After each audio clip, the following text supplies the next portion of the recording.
So let's get into the actual card spread mechanics. So to get into it, we have the deck like so, and it is in a straddle grip. 4-finger right here, 2 fingers right here, and pinky at the back. Now in this case, we will be pushing off with our thumb. Why did I say 4-finger? With our thumb, and that is, we essentially want the idea. I'm first going to show the end image, and I'm going to work towards it to be able to get this casualness, this spread, this openness to select a card. To do that, we first get straddle grip. We've got this part so far. And our thumb, we're going to work our way into it. First, the mechanics. We're going to be pushing with our thumb across the deck like a little, I don't want to say like a little snail, but just like a little worm almost, just pushing all the cards across. The other hand, just accepting the cards right now. Pinky a little bit slightly up so you can get this image. Just thumb is just pushing like a little thing. And you're trying to push so you can spread the cards. Push and spread, push and spread, push and spread with the thumb. So we get that image. So that is what we've got so far. And in certain cases, if you get really comfortable with this spread, push and spread. Again, I'll do it one last time, or a couple more times. Thumb is just coming back and just pushing at the deck, and then spreading as much as it can. So you want to aim, you could aim at the back, you could see what works right for you. I find that just right here where the cards are just barely coming off, you spread and give a nice decent spread. Okay, that is the first part of the card spread in the hands. I should have clarified in the hands, because there is also the table spread we'll be covering in a bit. So pushing off, pushing off, pushing off. And that is the basis for the basics of the card spread. Now for the next part, our other hand will be, in the beginning you can, this is optional, you can have the pinky up here at the back, see if it's comfortable for you. And your other hand is just accepting the cards. Thumb right here, fingers below, and it just forms a little back wall so it can accept the cards right here. And as you're pushing, pushing, pushing, pushing, pushing, you notice it doesn't really do much. Maybe it can do certain things like be able to turn it, so as you spread the cards, you can give it this turn so you get this arc out of it. There you go, get that arc. You could also leave it straight like this. If you have it straight, you can't push it that far. By arcing, you can actually be able to get a little more out of it, or seemingly more out of it. You can also use your thumb to spread the cards a little bit here. Not necessary. So, wiggling your thumb. Remember the 4-finger right here, pinky in the back. Thumb just pushes. And it takes a little bit of time. I should mention it'll take a little bit of time to get used to spreading the pack, but this is the idea.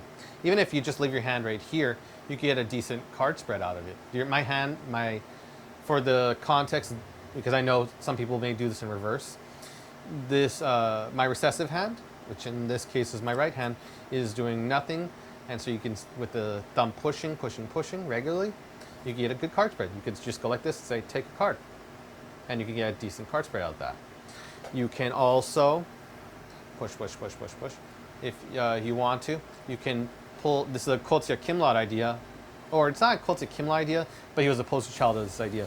You can push off and out, then you can come back in. Push out so you can get a new selection, close it up, open up. It's like an accordion, as he would say in his Roadrunner Cull DVD. Great DVD for those who wish to be able to cull cards. I will not be covering that here for right now, but great idea. So, same as before, pushing off. So you can hold it and hold it out as the cards spread. And you can see a decent amount, if I go from underneath, that the cards can kind of hold themselves for a bit. If you go too far, then the cards will fall everywhere in that case. So, we've got the card spread. So let's assume also now, let's now assume that the spectator has selected a card. We've gotten used to it. We've done it in the most basic manner. The thing I'm trying to avoid is just ending up in this situation where you say, just take a card, like this situation. I would like to avoid that and give people more relaxed, professional feeling that they've, done more regular card tricks like this before, rather than this kind of feeling. an open area adds a huge difference, in my opinion. And we also want to have the card spread not here. In the beginning, you could have it here, so the back wall, in case cards are going crazy, you could have it right here as you're learning to do it. But eventually, you want to get it outward, and outward makes a lot better. So you can see the difference, and I'll show it to you. This card spread versus this card spread for a spectator. And so a spectator also feels it's not a comfortability issue with the spectator, because not you having to select a card from here, you're getting to select one out here. So let's say a spectator has selected a card. Okay, they memorize it, learn it, love it. Now we got to return the selection in a similar way, just so everyone knows. We push off the cards, however, and this detail, while it may seem obvious in certain ways, it's really, really overlooked. People just go however and they try to control it. But I'm going to cover controls as well, but just the return is important. So we push off with the thumb. And then we, in this case, so after we've got here, now our fingers, our first, second, and third fingers, and pinky as well, will be gripping on the upper half of the pack. You could just take it and lift it off, like so. Fingers are just here, thumb at the back, and so again, just pushing off, and then you can lift off, like so. It's being gripped by the fingers, pads of fingers, so it's holding on like this. Now in this way, you can now extend the dominant hand for the card selection, so it can be returned. And one thing that I make a huge note of, and I'm going to do this ad infinitum, is to always show the selection twice. I make huge importance to it because people may accidentally forget, or they're in the middle of the card trick and they mention they're going to forget the card. It's always good to show the cards twice. So I show it up right here.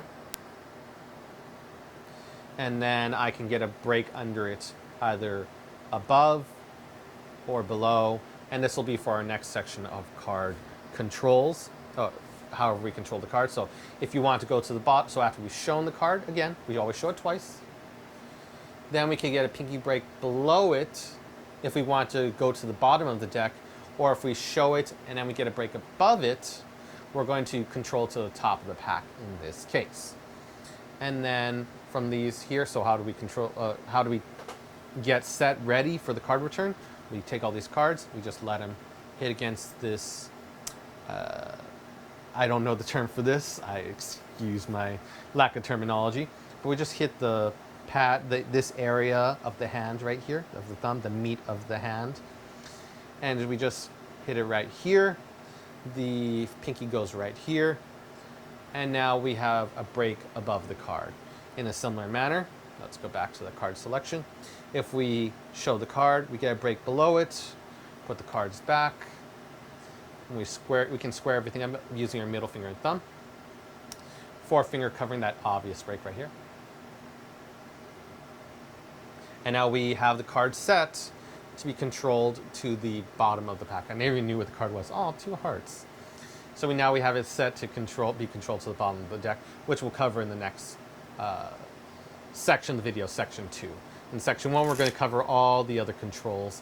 The next one will be the table spread and lots of fun ideas with that. So, hope to speak with you soon.